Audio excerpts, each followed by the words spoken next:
The scene of today's gospel, which is from the Gospel of John, chapter 6, verses 22 to 29, is immediately after Jesus has fed the 5,000 with 5 loaves and 2 fish, in which 12 baskets are gathered.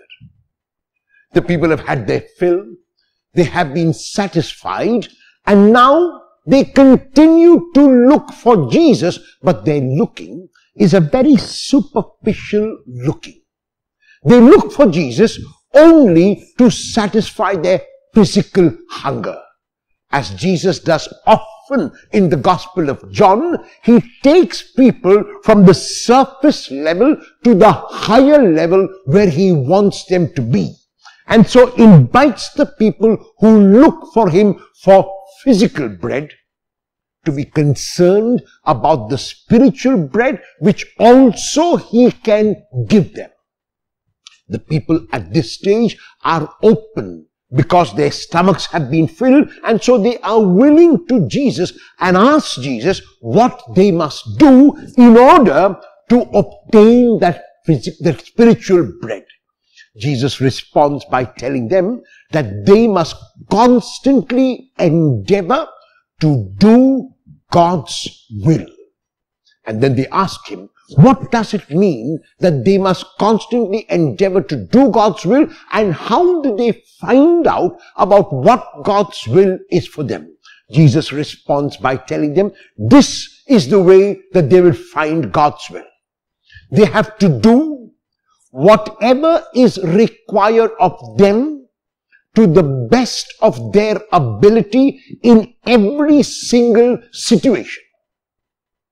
After they have done all that is required of them, they turn to the Lord and ask the Lord to do what remains.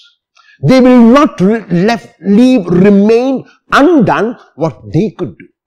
They will not expect the Lord to do for them what they can and what they must do. They will push and pull and do whatever is required to the best of their ability. After they have done that, and only after they have done that, they turn to the Lord and ask the Lord to complete what remains to be done. To do God's will means they will not be concerned about the result of the action, because the result of the action will be according to God's will. If they accept the result of the action, no matter what it might be, after having done all that is required of them, that what happens is God's will.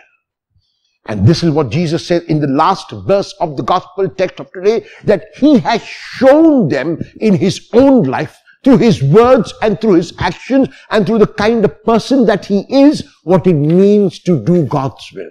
It means feeding the 5,000. It means reaching out to them in love, and it means accepting whatever happens after that as God's will. To find God's will in our lives is not a very difficult task, or not as difficult as we might think.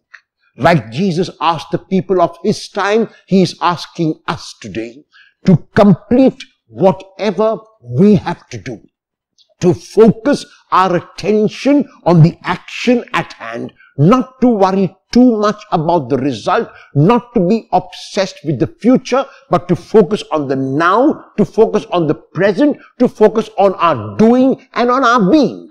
And once we have done that, we leave what remains undone in God's capable hands, and we accept the result of what happens as God's will.